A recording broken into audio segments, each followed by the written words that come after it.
Hello and welcome to the Unique CPA with your host, Randy Crabtree. We're committed to creating a thriving community of accounting professionals who are physically and mentally healthy, fulfilled, and energized by their work.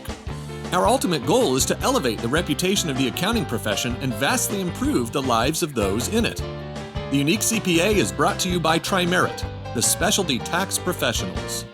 Today, my guest is Liz Farr. Liz is a good friend of mine. I'm very fortunate to have met Liz about 2 years ago, just about 2 years ago now in New Orleans at a conference, ZeroCon actually, my very first ZeroCon, and hit it off and was just intrigued with everything she's doing in and for the profession. But before we even get into that, I'll give you a little breakdown of Liz and then I'll let her expand on it because Liz has a very wide-ranging and varied career. But for the last, 20 years or so, she's been a CPA. She kind of converted that into becoming a freelance writer and ghostwriter for the profession about almost 10 years ago now, 9 technically, I think.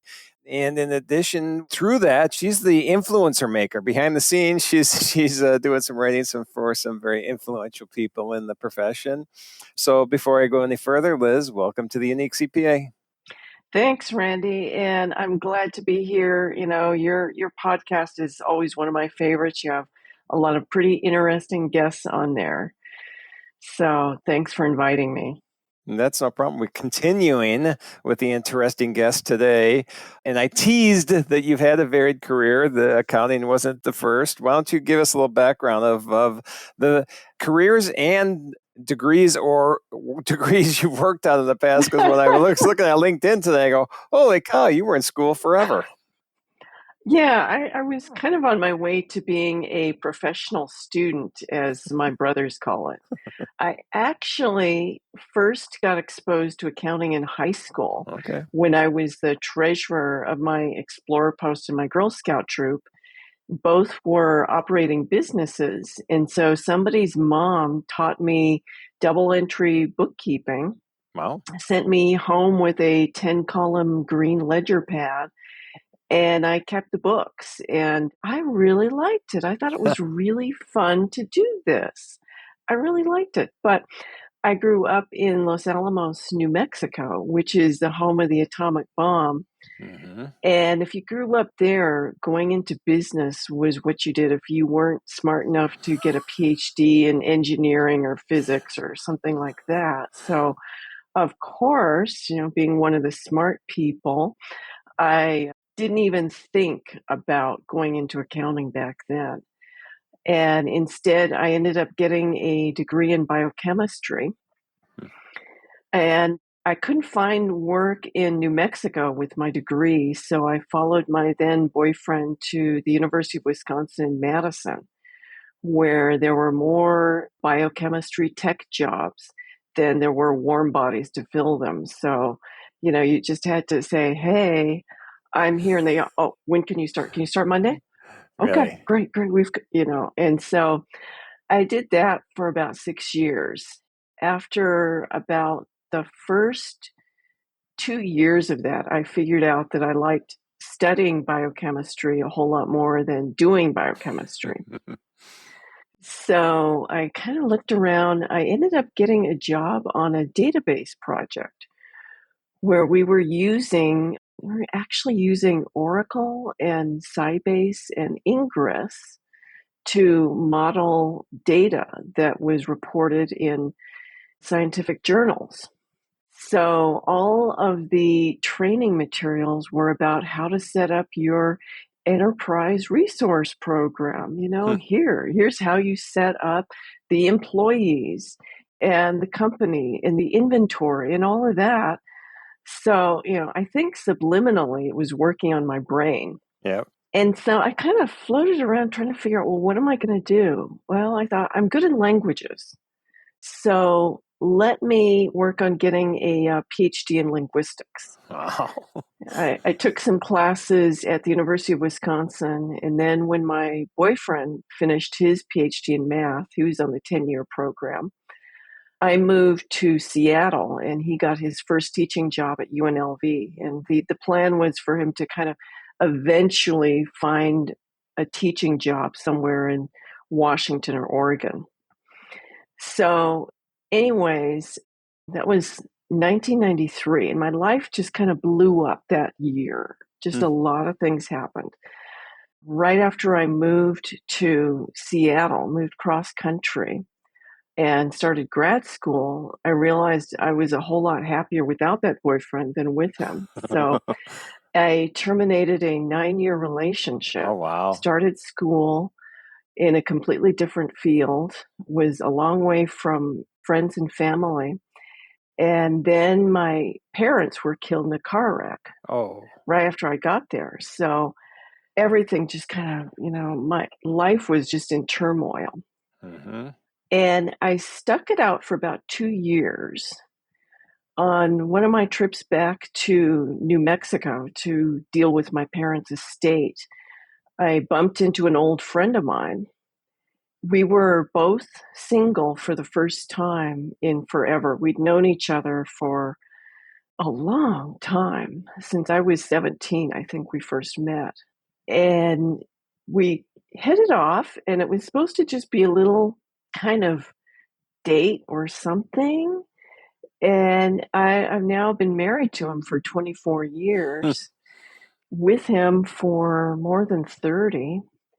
Ended up coming back to New Mexico. I didn't finish my PhD, didn't finish a master's in linguistics, but came back and kind of drifted around trying to figure out, well, what can I do? I was driving along the road one day and I saw this sign that said, "Take our tax class by an H&R Block." And I thought, hey, that's not a bad idea. My only interest in that at that time was because my husband and I had inherited these investments. So we'd get these 1099s, and I'd look at them and go, what is this stuff? OID? Municipal bond interest? What do you do with this? Capital gains? Qualified dividends? And I thought, well, if I take this H&R Block tax class, I'll learn enough to do my tax return. Mm-hmm. So it turned out I was really good at this stuff. So halfway through this 11-week class, the owner of the franchise who was teaching the class said to me, "You're going to come work for me in January, aren't you?" It hadn't even crossed my mind. And I said, "Sure, why not?" Okay. That was the fastest job interview I've ever had. So I did that for a year, and I thought, this is really kind of fun. How can I turn this into a year-round career?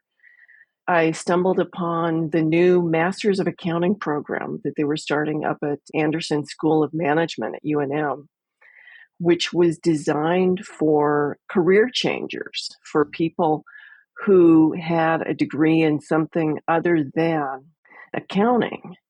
So I signed up for that, got a Master's of Accounting, sat for the CPA exam, worked at a couple of different firms worked at one for 11 years. Then I decided, there's something better than just cranking out tax returns. So I started thinking about what else can I do. A copywriting course landed in my lap, and I did that. I really liked it. So I started getting some writing clients. I started writing for some local firms, and my first client was a firm in a company called BizInc in New Zealand. They specialize in websites and marketing for accountants and bookkeepers throughout the English-speaking world. So Australia, New Zealand, Canada, the US, and the UK. So I wrote a lot of blog posts and a bunch of website copy, and I thought, dang, some of these little firms in Canada and New Zealand and Australia are doing some pretty interesting things. So that was really kind of the start of my journey into learning about what accounting can be, not the traditional model that I've been exposed to, which was, long hours, billing, get your quota of your billable hours, and, doing the same thing over and over, bouncing between different businesses. You put down a a construction tax return, and the next one you pick up is a law firm, and then the next one is a restaurant. And that was part of the madness that drove me out of public accounting. So that's kind of how I ended up where I am. Yeah, that's a pretty cool story, and I knew it was varied, and you are definitely a lifetime learner. Whether you define yourself as that or not, you are, which is cool. And the things we want, what you were just talking about, that whole things that were bothering you and you didn't like, but you saw some cool things happen in New Zealand and Canada. I do want to expand on that. What you and I are seeing in the profession, but before I do that, I just want to go into something you said, which is very similar. I don't know if you and I have talked about this before, but I kind of had a similar enlightenment moment about accounting, kind of like you did. And I didn't start out in accounting. I started out as a computer programmer, and then I went to sales. And then one day, 6 months maybe after I did my wife and I's tax return the first year we were married, and thought back to that, I go, I really enjoyed doing that tax return. That was fun. I'm going to be a CPA. I mean, that just light bulb went off. I'm going to be a CPA, and quit my job, went back to school full time, became a CPA. So, different but similar from that aspect. It's like, hey, this is let's learn taxes. Sounds cool, and then let's turn that into a profession. All right, just a quick story. Now, let's go back to where we were. Going back to things you were saying about, like I mentioned, New Zealand and Canada and the way they're doing things different and innovative. You and I, as I mentioned, met at a conference. Hmm. We've been together at very many conferences since then. We see some really interesting things happening in the profession, and often the people we're hanging out with are probably the younger generation, the innovative firm, the startup firm, the firm that's not afraid to, pivot and make a change to see that when things not working and let's do something the other way. Let's talk about what's going on in the profession, where we see the next generation landing from are they going to be generous? Are they going to be niche practice? Are they going to want technology innovation? Are they going to whatever? Are they going to track hours? Are they not going to track hours? Are they going to all these different things? 4-day work week. Is there specific like emerging trends that you're really seeing with the younger generation that you're excited about, or you think are good, or things that they may need to change? Let's just get your opinion on what's going on with this next generation of accounting and bookkeeping firm owners. Well, the ones that I find really exciting are the ones that come from outside of public accounting and start up their firms without really knowing what public accounting is like. Nicole Davis is an example of one of those. These are people who were not indoctrinated in that traditional mold that you and I both spent some time in, where Right. you're billing by the hour and you're a generalist, and it's the partner track, and you have these levels of responsibility and these job titles, and this is what you do to move up, and you know and just kind of like, you're a technician, and that's really all you can do. There wasn't really any encouragement to expand into like firm marketing or specialize in a niche, or to even hire a salesperson. Right. Oh, that one always gets Yeah, me. yeah. Yeah.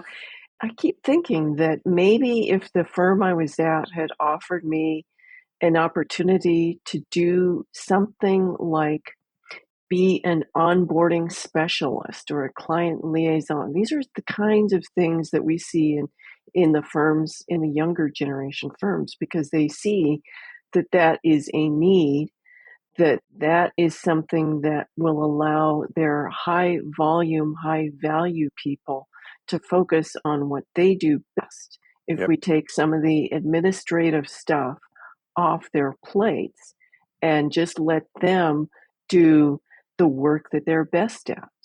So those are the kind of things that I see that are really cool. Yeah, I agree.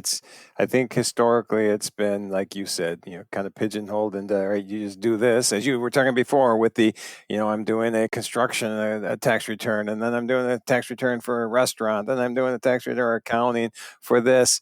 I agree with you. The younger group, the startup is pretty cool, the innovative things they're doing, but they're sticking to areas that they're passionate about, which, Mm-hmm. before we even started recording, we mentioned Terrell Turner, who you and I both know, and Mm-hmm. and Terrell's gone through a couple iterations of his firm, which he started in 2020, so it's only 4 years old now. Mm-hmm. But he started concentrating on the restaurant industry and quickly, realized that he had more passion for working with law firms and enjoyed that a lot more. And even though he had built a reputation with the restaurant industry, he wasn't afraid to make that pivot, to make that change, to find an area where he felt, one, probably the growth was going to be good, where he enjoyed more, where he had the ability to impact the profession the way he wanted to. And I think we're seeing that with a lot of these firms, more so at the startup, smaller firm level. But what I want to see is that trickle up instead of trickling Yeah. down. Do you think that's happening? I do. I believe there's some larger firms that are starting to look at their practice that way. And but I'm just wondering if you've seen any of that at the larger firm level.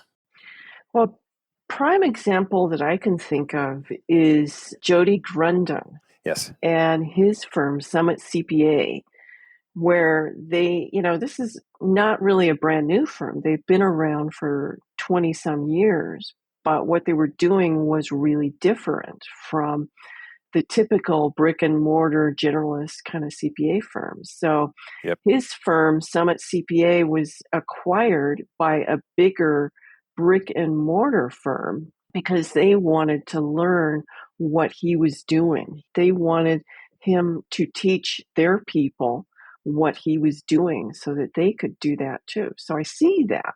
Yep. Yep. So I think that's good. Yeah, and the cool thing is we haven't said the name, and maybe I won't say the name of the firm that bought him. But the cool thing is that firm reached out to me to have me come in and speak on mental health awareness and burnout in the profession. And so, yes, I've seen a lot more larger firms. In fact, I'm speaking at a top 50 firm in a week on that same topic. And so the things that we're seeing, I think, at the younger firm level, where they're more aware of the work-life balance and not having to sit at your desk 80 hours a week, I think that is trickling up now to the larger firms. I don't know if you say trickle up, but I'm going to say, because you trickle down, but I'm going to go, we're trickling up instead. So let's talk about that then. At this new generation of firm owners or people working in the profession, we just mentioned work-life balance and work culture. What are you seeing specifically on the culture aspect of things that may be different from the Sally methods, the same as last year methods that you and I may have seen when we started out in the profession? Well, I'll just use as an example the firm that I spent 11 years at. We spent a lot of time one year working on our mission statement. And we got this beautiful mission statement, and then somebody got it beautifully calligraphied and framed it and put it on our break room. And it said something like, "We are a holistic provider of financial and accounting services." And that was where it stopped. Mm-hmm. And I remember when I was moving out of that firm, when I was sort of phasing my way out of there, I talked to one of the guys who I knew was eventually going to become a tax partner there. And I said, look, if you're going to be a holistic provider of accounting services, when you onboard a new client, you've got to ask them, who is your attorney? You don't have one? Okay, let's get you one. What's your estate plan? What is your exit plan for this business? Oh, we don't care that you just started it a year ago. What is your goal for this firm, for this business? Who's your financial advisor? And I told him, you've got to weave that idea into the whole fabric of the firm. And I'm seeing that with a lot of firms today where they really focus on the culture and, well, what does this mean? And how can we weave this into everything we do? How can we call it out when we see one of our people demonstrating part of our culture? And they actually do this. And I think when you get something like that, it's like a spear that you throw and it will go really, really far. Yep. It will go further with all the power of everybody behind it. It's not just one person trying to help a client, but you've got the whole firm behind this idea of making things better for the clients, making things better for the people, instead of just let's crank out the work, let's crank out Yep. the work. And we do see that a lot, I think, at this firms that we've been talking about, the innovative startup firms. But the cool thing is, I mean, I can think of, just off the top of my head, 3 top 100 firms, and there's going to be many more that are very culture oriented. Mm-hmm. Somebody I like to talk about a lot is John Sensiba, managing partner of Sensiba out of Pleasanton, California. John's there, and I'll probably get this wrong, but when John took over managing partner, he wanted to create a firm culture that, how do you say it, where the employees and their families could thrive. Mm-hmm. I mean, it was about the employees and their families. It didn't say we're going to do everything we can and work 120 hours a week to make clients first. It was we're going to put our employees first. That's cool. Richard Kopelman, managing partner of Aprio, who recently spoke at our conference, they have, I think they call it the Aprio Way, or 31 core initiatives or culture aspects that they do. Sickage, a top 25 firm, they have a VP of culture and their staff. So I do like what's happening in the profession from that standpoint. Yeah. And a lot of that then ties back then to culture is important. Getting to know the people you work with is important, but work-life balance. The next generation of people coming in the profession are not going to be satisfied with, you just need to power through this 100-hour-a-week tax season, and then maybe you can go on a vacation, or then maybe you can enjoy some time and only work 60 hours. And so what are you seeing from the work-life balance shift in the profession, or at this next generation coming into the profession? Yeah, well, I've seen a lot of people who are figuring out how to structure their firms so that they're only working at most 40 hours, or maybe 25, or maybe even just 15 hours a week. And you can do that. It is possible to do that, to create that kind of work-life balance. But you have to be super intentional that that's what you want to do. So it takes pricing. You have to change your pricing model. You may have to completely change who your clients are, because you will do better if you are serving clients at a higher level. Now, I know this gives a lot of the old timers heartburn, because that means that, well, you mean those little bitty $800 tax return clients that eat up all of our time? Where are they going to go? And my answer to that is, I don't know where they're going to go, but I do think that technology is going to help take care of a big chunk of that market. It may mean they may have to get a little more involved, or they may just find a practitioner who specializes in leveraging technology and cranking out those tax returns. But I think a big part of this is becoming intentional about what kind of firm you want to create and working towards that. You can kind of work backwards from that. What income do I want? Yes. Okay. What does that mean? What price points and client counts is that going to work?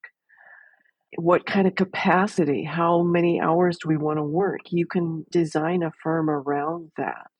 It may mean that 90% of the clients you're working with today are not going to be your clients in the future.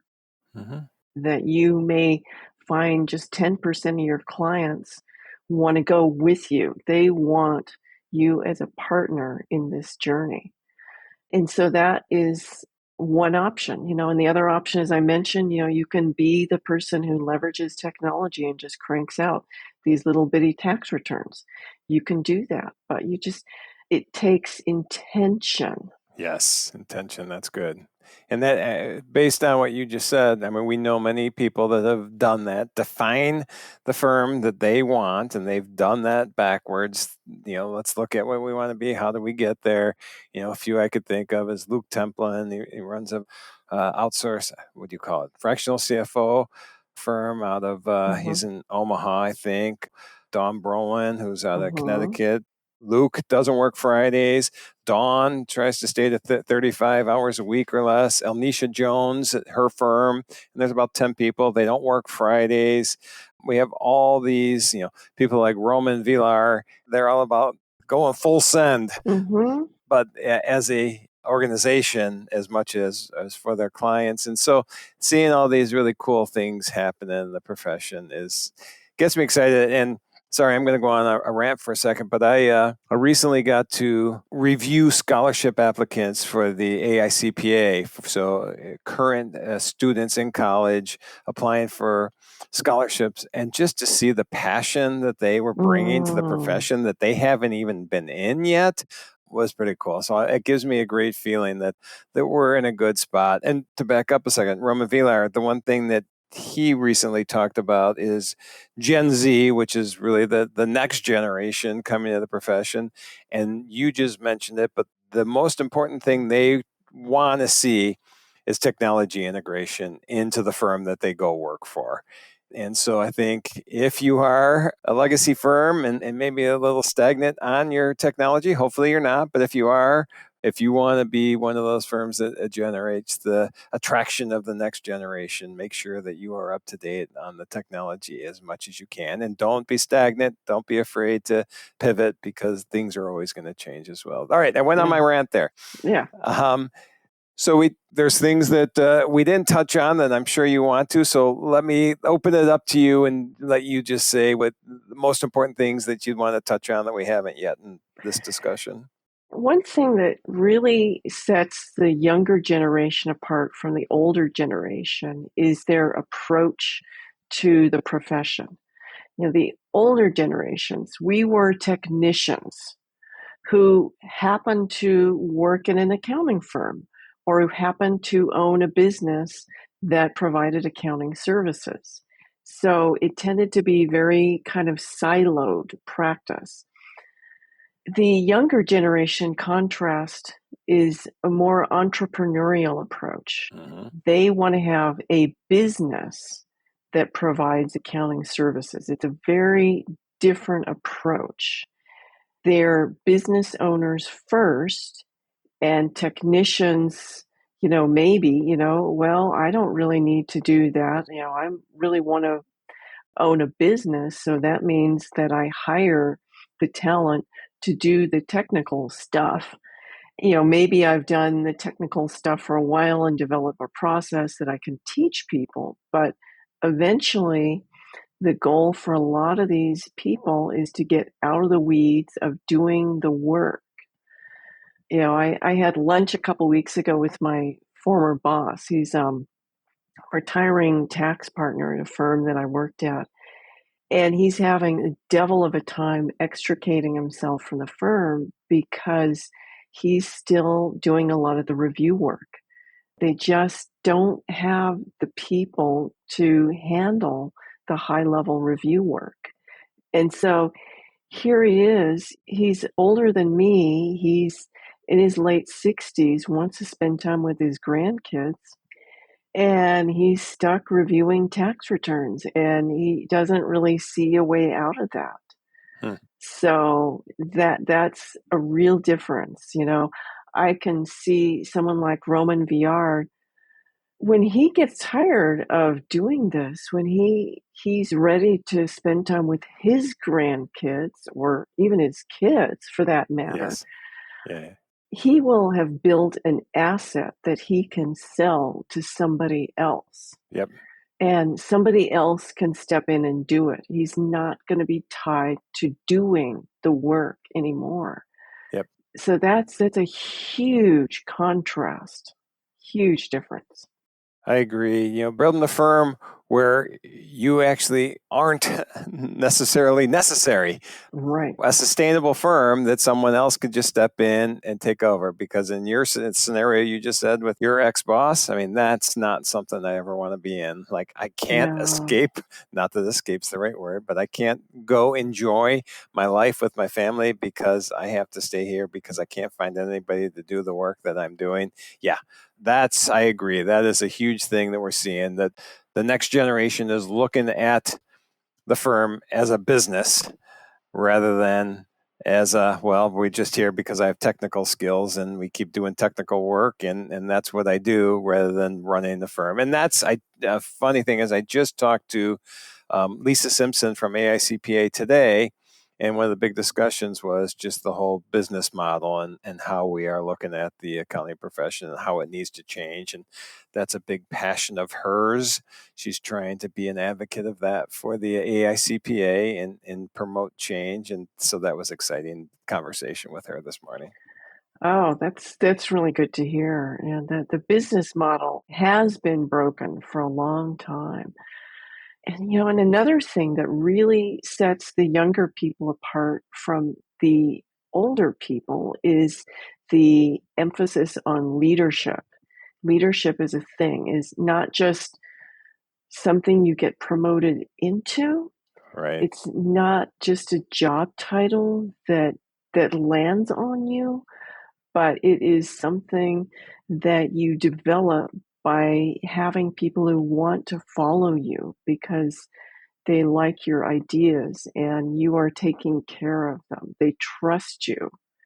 So that's really different. And that's a really good thing. Yep. No, I agree. I think leadership skills are. I was just talking to someone else. They said that, pretty much everybody that gets promoted to manager doesn't get trained on how to be a manager. Mm-mm. And so these leadership skills are an area that we need to work on as well. But I think we're getting better. I am, what is it, bullish? That means positive. I'm bullish on I think I'm using the right term, on the profession and where we're going. And I'm excited to see what's happening. And I think we both are. But I think you would agree, you're excited to see where this profession is going. And I will call myself one of the old people in the profession. I won't call you that, but I'll call me that. And I'm excited every day when I get to talk about what's happening in this profession. So I was going to say, I appreciate you being on. Anything you want to wrap up? I think you just did, but anything else you want to say? And then I'll have a final couple of questions for you. Well, when I left public accounting, back 10 years ago, 12 years ago, when I was thinking I got to get out of accounting, and I was ready to set aside my CPA. I was a CVA at the time also. I was ready to just dump all of that to do something else. But now I see hope and I see the gifts that this new generation are bringing to business owners and the tremendous resource that they can become for the world. We need business advisory services to have a healthy economy. You were at our conference that had in July of 24 here. And I don't know if you remember, Jennifer Wilson said something when she accepted an award that we gave out at the conference. And what was it? It was something very similar to what you said, but you are the gatekeepers to the world's economy or something like that. And you have a great responsibility. And yes, I agree with you completely. We are a very vital, important cog, if not the most important in the world's economy. So well said. Thank you. All right. Two final things. One, I'm all about work-life balance and getting to know people on a personal level. And so we just talked about the profession and we talked about your history, but we didn't talk about what you like doing on a personal level. So hobbies, passions, give us some things that you enjoy doing when you're not out writing or being an advocate for this profession.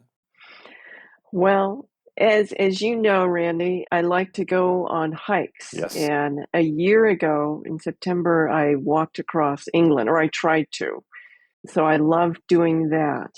I also like knitting. And years ago, I inherited my mom's stained glass tools.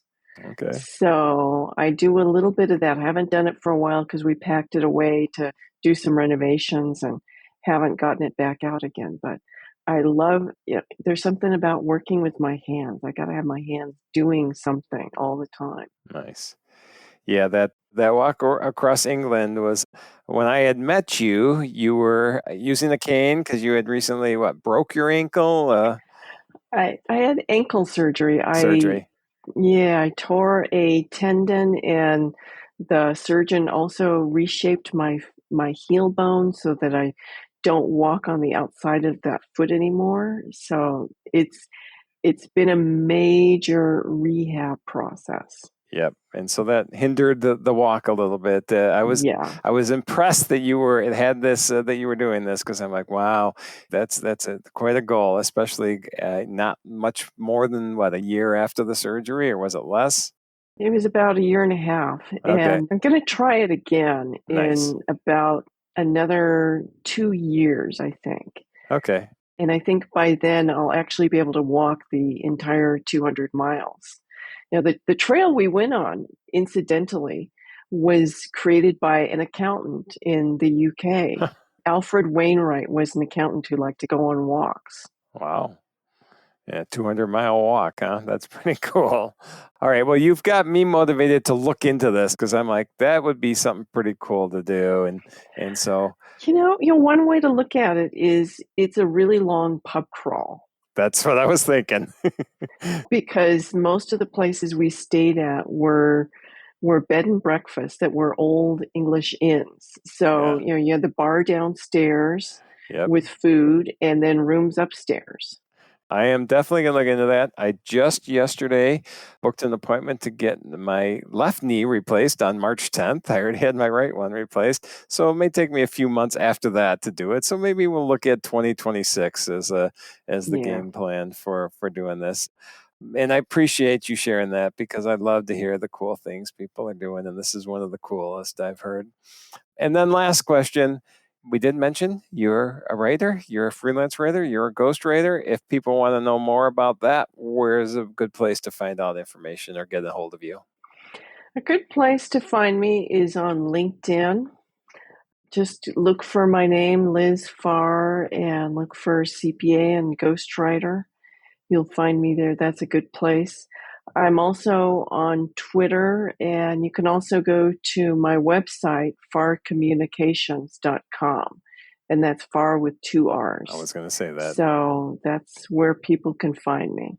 All right, Liz. Well, this was, I think, our third attempt to get this recorded. So at least our third, it might be fourth even, but I'm glad we got it. I always enjoy talking with you, Liz, and I appreciate your passion for the profession. Well, thank you so much. And you're one of my heroes in the accounting world. So it's a true honor to be able to contribute to what you do. Well, I'm humbled that you would say that. I just love what I'm doing. So thank you. Thank you for joining us today on the Unique CPA.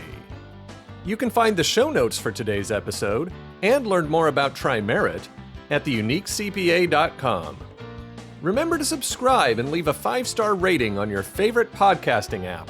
And join us next time for more expertise and insights on the Unique CPA. Professionalproductions.net